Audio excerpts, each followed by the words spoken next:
안녕하세요. 지혜를 나누는 따뜻한 라디오 지혜상자입니다. 오늘도 잘 지내고 계셨죠?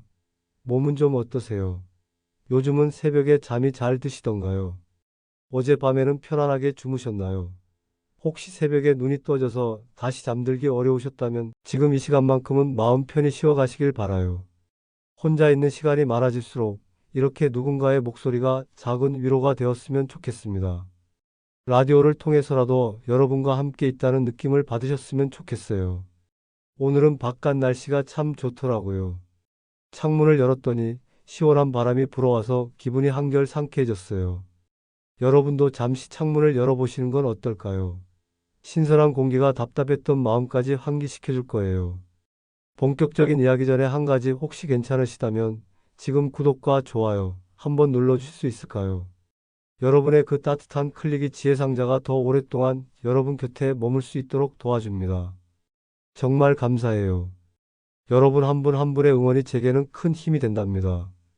자, 오늘의 주제는 바로 행복한 노후를 가진 사람들의 공통점 7가지입니다. 이 주제를 준비하면서 정말 많은 어르신들을 만나 뵙고 이야기를 들었어요. 그분들의 이야기 하나하나가 정말 소중한 보물 같았습니다. 오늘은 그 보물들을 여러분과 함께 나누고 싶어요. 먼저 최근 뉴스 하나 소개해 드릴게요. 2025년 현재 우리나라 65세 이상 인구는 드디어 1000만 명을 넘겼습니다. 1000만 명이라니 정말 어마어마한 숫자죠. 초고령 사회라는 말 이제 뉴스에서만 들리는 게 아니라 우리 삶 한가운데 들어와 있죠. 아마 이 방송을 듣고 계신 분들 중에서도 많은 분들이 65세를 넘으셨거나 곧 그 나이가 되실 거예요. 저도 부모님을 모시고 살면서 느끼는 게 참 많아요. 어머니가 최근에 이런 말씀을 하시더라고요. 나이 들어가는 게 이렇게 빠른 줄 몰랐다고요. 그 말씀을 들으니 마음이 찡했어요. 하지만 중요한 건 단순히 오래 사는 것이 아니라 어떻게 살아내느냐, 그리고 어떻게 행복하게 늙어가느냐입니다. 행복한 노후 그건 결코 우연이 아니었습니다. 지금부터 그 공통점을 하나씩 풀어드릴게요. 첫 번째 공통점은 시대 변화에 열린 마음을 가진다는 것입니다. 2025년 4월 정부는 시니어 디지털 역량 강화 정책을 발표했습니다. 복지관과 도서관의 키오스크 교육, 스마트폰 수업이 확대되면서 70대, 80대 어르신들의 유튜브, 문자, 온라인 예매를 익히기 시작했죠. 처음에는 정말 어색해 하시던 분들이 이제는 능숙하게 스마트폰을 다루시는 모습을 보면 정말 대단하다는 생각이 들어요. 행복한 노후를 살아가는 분들의 첫 번째 공통점은 바로 이 변화에 대한 두려움보다 호기심입니다. 내가 나이 들어서 그런 건 못해보단 그래도 한번 해볼까 하는 마음이 인생의 다음 장을 열어줍니다. 실제로 동네 복지관에서 만난 75세 김순덕 할머니는 이렇게 말씀하셨어요. 처음엔 스마트폰이 무서웠는데 손자 사진을 직접 찍어서 보내고 싶어서 배우기 시작했다고요. 처음에는 전원 버튼 누르는 것도 헷갈려 하셨대요. 손가락이 떨려서 화면을 터치하는 것도 어려웠고 글씨가 작아서 보이지도 않았다고 하세요. 하지만 포기하지 않으셨어요. 복지관 선생님께 몇 번이고 다시 물어보시고 집에 가서도 혼자 연습하셨대요. 그런데 어느 날 손자한테서 할머니 사진 잘 받았어요. 할머니가 보내주신 거 맞아요. 라는 문자가 왔을 때 정말 눈물이 날 뻔했다고 하세요. 지금은 유튜브로 요리 동영상도 보시고 날씨도 확인하신답니다. 심지어 요즘은 손자랑 영상통화도 하신대요. 할머니 얼굴 보니까 좋아요라고 손자가 말할 때마다 정말 행복하시다고 하더라고요. 그런데 말이죠. 새로운 것을 배우는 게 꼭 디지털 기기만은 아니에요. 제가 아는 박영수 할아버지는 70세에 처음 우쿨렐레를 배우기 시작하셨어요. 평생 음악과는 거리가 멀었던 분이셨는데 은퇴하고 나니 뭔가 새로운 걸 해보고 싶으셨대요. 처음에는 손가락이 말을 안 들어서 코드 하나 제대로 잡기도 어려웠다고 해요. 하지만 매일 30분씩 연습하시더니 지금은 동네 경로당에서 작은 공연도 하신답니다. 늙어서 뭘 배워라고 말리던 친구들도 이제는 부러워한대요. 또 어떤 분은 손뜨개질을 새로 익혀서 동네 아이들에게 모자를 만들어주고 계십니다. 처음에는 코 하나 뜨는 것도 어려워서 몇 번이나 풀었다 다시 뜨기를 반복하셨대요. 하지만 이제는 예쁜 무늬까지 넣어서 뜨실 수 있게 되셨어요. 겨울이 되면 동네 아이들이 할머니가 만들어주신 모자 써요. 라고 자랑한다니 얼마나 뿌듯하실까요? 중요한 건 나이가 들었다고 해서 배움을 포기하지 않는 그 마음가짐이에요. 완벽하게 잘해야 한다는 부담감을 내려놓고 그냥 재밌게 천천히 배워가는 거예요. 실수해도 괜찮고 잊어버려도 괜찮아요. 다시 물어보고 다시 배우면 되니까요. 두 번째 공통점은 몸을 돌보는 일이 최우선이라는 것입니다. 2025년 초 건강보험공단은 고령자 대상 운동 처방 시범 사업을 전국으로 확대했습니다. 단순히 병원 치료가 아니라 식사, 수면, 운동이 모두 포함된 건강 루틴을 강조한 거죠. 이제는 나라에서도 어르신들의 건강한 일상을 돕기 위해 많은 노력을 하고 있어요. 행복한 시니어들은 매일 일정한 시간에 일어나고 자기 몸의 신호에 귀 기울입니다. 오늘은 무릎이 좀 뻐근한데, 그럼 무리하지 말고 실내에서 가볍게 스트레칭만 하자. 어제보다 컨디션이 좋네. 그럼 평소보다 조금 더 멀리 산책을 가볼까? 이렇게 자기 몸과 대화하면서 하루하루를 살아가시는 거예요. 제가 만난 82세 이정의 할머니는 매일 아침 6시에 일어나신대요. 특별한 일이 없어도 꼭 그 시간에 일어나서 창문을 열고 심호흡을 하신다고 해요. 아침 공기가 얼마나 상쾌한지 몰라요. 하루를 시작하는 기분이 달라져요 라고 말씀하시더라고요. 그리고 따뜻한 물 한 잔을 천천히 마시면서 오늘 하루를 어떻게 보낼지 생각하신대요. 건강관리라고 하면 거창한 것 같지만 사실은 아주 기본적인 것들부터 시작하면 됩니다. 매일 같은 시간에 잠자리에 들고 아침에 일어나서 창문을 열어 환기를 시키고 물을 충분히 마시고 하루에 한 번은 밖에 나가서 햇볕을 쬐는 것. 이런 사소한 것들이 모여서 건강한 하루를 만들어내는 거예요. 특히 물 마시는 것 정말 중요해요. 나이가 들수록 갈증을 잘 못 느끼게 되거든요. 그래서 의식적으로라도 물을 자주 마셔야 해요. 제가 아는 한 할아버지는 아침에 일어나면 물병에 하루 마실 물을 담아두신대요. 그리고 그 물병이 비는 걸 목표로 하루를 보내신다고 해요. 작은 습관이지만 건강을 지키는 데는 정말 큰 도움이 되죠. 그리고 몸이 아플 때는 참지 말고 병원에 가는 것도 중요합니다. 에이, 나이 들면 다 아픈 거지 뭐 이렇게 생각하고 참으시는 분들이 많은데 그러면 안 돼요.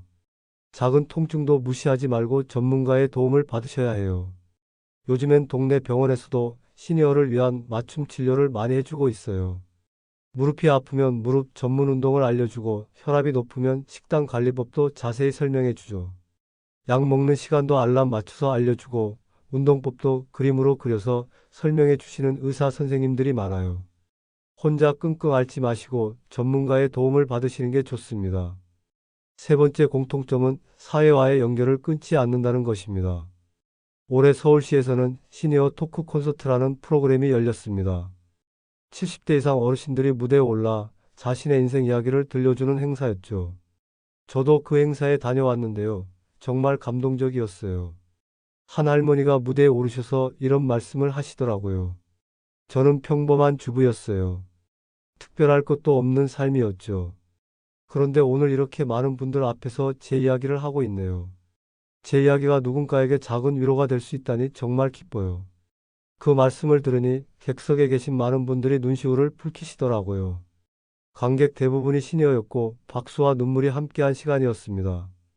행복한 노후를 보내는 분들은 지금 나와 관계된 사람을 소중히 여깁니다. 오래된 친구뿐만 아니라 복지관에서 만난 낯선 사람과도 자연스럽게 안부를 주고받을 수 있는 태도, 그게 외로움을 막는 최고의 예방책입니다.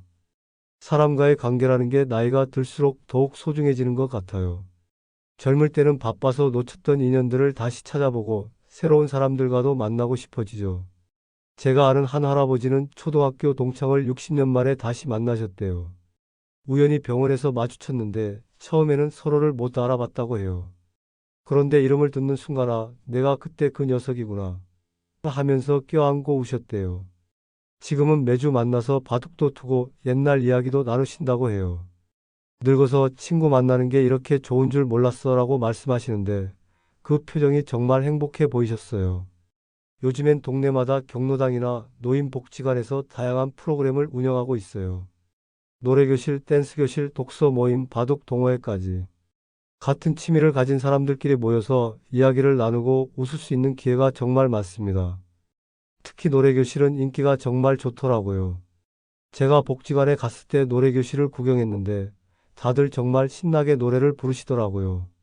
한 할머니는 노래 부르면 스트레스가 확 풀려요. 큰 소리로 노래하고 나면 속이 다 시원해져요 라고 말씀하셨어요. 함께 노래하고 함께 웃고 함께 박수치는 그 시간이 얼마나 소중한지 모른대요.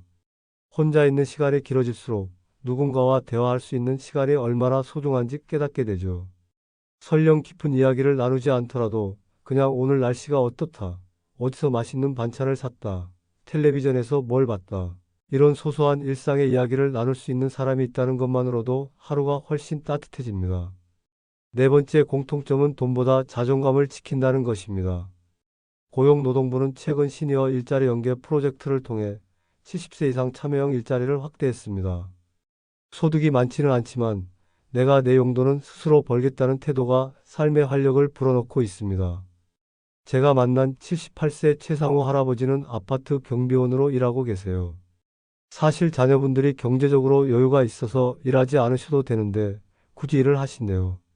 집에만 있으면 답답해서 못 살아.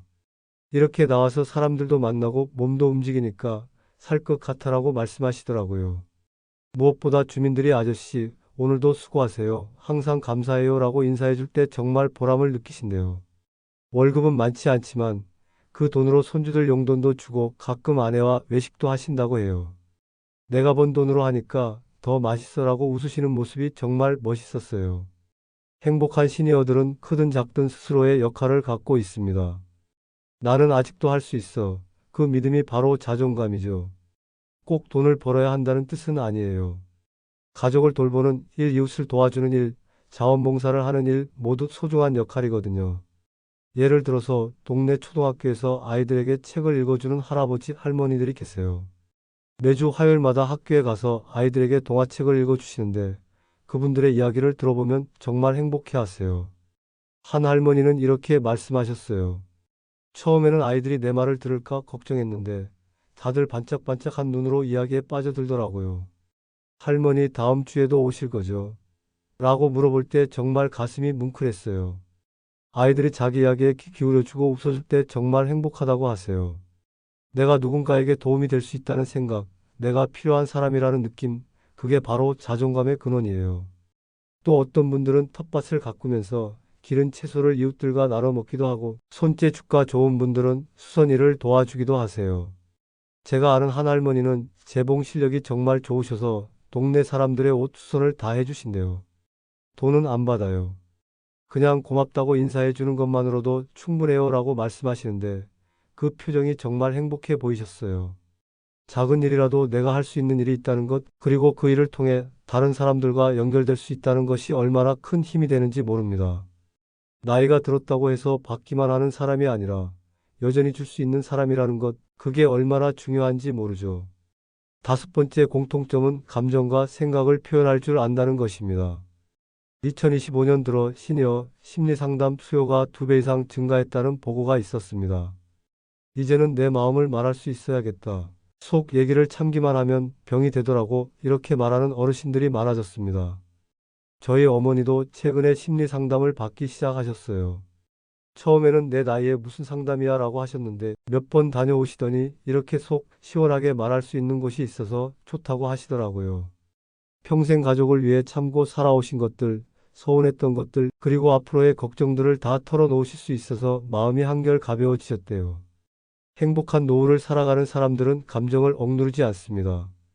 눈물이 나면 흘리고 속상하면 말하고 기쁘면 웃습니다.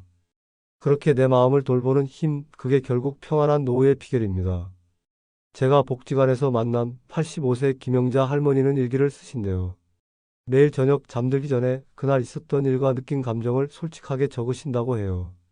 오늘은 딸이 전화를 안 해서 서운했다, 손자가 할머니 보고 싶다고 해서 기뻤다 이런 식으로요. 처음에는 뭘 써야 할지 막막했는데 쓰다 보니 내 마음을 들여다보는 시간이 되더래요. 일기장에 쓰고 나면 마음이 정리되는 느낌이에요. 화났던 것도 쓰고 나면 풀리고 기뻤던 것도 쓰고 나면 더 오래 남아요라고 말씀하시더라고요. 오랫동안 가족을 위해, 사회를 위해 자신의 감정을 뒤로 미뤄두고 살아오신 분들이 많으세요. 특히 우리 어르신들 세대는 참는 것이 미덕이라고 배우며 자라셨잖아요. 남편 앞에서, 시부모님 앞에서, 자녀들 앞에서 늘 참고 또 참으셨죠. 하지만 이제는 내 마음도 소중하게 돌봐야 할 때입니다. 슬플 때는 슬프다고 말하고 외로울 때는 외롭다고 표현하는 것이 부끄러운 일이 아니에요. 오히려 자신의 감정을 솔직하게 드러낼 수 있는 용기가 있는 분들이 더 건강하게 나이를 드신다고 합니다. 요즘엔 노인복지관이나 보건소에서도 심리 상담 프로그램을 많이 운영하고 있으니까 마음이 답답하거나 우울할 때는 전문가의 도움을 받으시는 것도 좋은 방법이에요. 혼자 끙끙 앓지 마시고 누군가에게 털어놓으세요. 말하는 것만으로도 마음의 무게가 한결 가벼워질 거예요. 여섯 번째 공통점은 새로운 걸 배우는데 거리낌이 없다는 것입니다. 요즘은 시니어 아카데미, 실버 미술반, 노년 문해교육 프로그램 등 학습 기회가 정말 많습니다. 2025년엔 AI 글쓰기 수업까지 도입되었죠. 처음 들어보는 용어들이 많아서 어려울 것 같지만 막상 배워보면 재밌다고 하시는 분들이 많아요. 제가 정말 감동받은 사례가 하나 있어요. 82세 박순희 할머니는 평생 글을 못 읽으셨대요. 어릴 때 집안 형편이 어려워서 학교를 못 다니셨거든요. 그런데 작년에 용기를 내서 한글 교실에 등록하셨어요. 처음에는 기억, 니은, 디귿 쓰는 것도 어려우셨대요. 손이 떨려서 연필 잡는 것도 힘들고 다른 사람들보다 늦게 배우는 게 부끄럽기도 하셨다고 해요. 하지만 선생님이 할머니 천천히 하셔도 돼요. 우리 시간 많잖아요 라고 격려해 주셔서 포기하지 않으셨대요. 그리고 6개월 후 드디어 손자에게 편지를 쓰셨어요. 사랑하는 우리 손자야, 할머니가 이제 글을 쓸 수 있어. 너무 기뻐. 삐뚤삐뚤한 글씨지만 정성이 가득 담긴 편지였죠. 손자가 그 편지를 받고 할머니 글씨 예뻐요. 라고 했을 때 할머니는 정말 펑펑 우셨대요. 평생의 한이 풀리는 순간이었던 거예요. 배움에는 나이가 없습니다. 배우고 싶다는 마음, 그리고 하나씩 익혀가는 과정 자체가 노후를 더욱 생기 있게 만들어줍니다. 행복한 어르신들은 이렇게 말합니다. 공부는 늦어도 살아보니까 참 재미있더라고요. 또 다른 이야기를 들려드릴게요. 74세 이승만 할아버지는 평생 그림에 관심이 있었지만 기회가 없었대요. 직장 다니고 가족 부양하느라 자신의 꿈은 늘 뒤로 미뤄뒀던 거죠. 그런데 은퇴하고 나서 이제라도 해보자는 마음으로 수채화 교실에 등록하셨어요. 처음에는 붓을 잡는 것도 어색하고 물감을 섞는 것도 어려웠대요. 다른 수강생들은 다 잘 그리는 것 같은데 자기만 못하는 것 같아서 자존심도 상했다고 해요.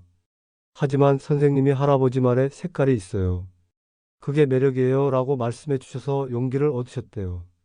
지금은 동네 카페에서 작은 전시회도 여셨어요. 그림 제목이 참 인상적이었는데요. 74세의 만남 무지개였어요. 할아버지는 이 나이에 새로운 세계를 만났어요. 매일이 설레요라고 말씀하시더라고요. 아침에 일어나면 오늘은 뭘 그릴까 생각하는 게 즐겁다고 하세요. 사실 나이가 들어서 하는 공부는 젊을 때와는 다른 재미가 있어요.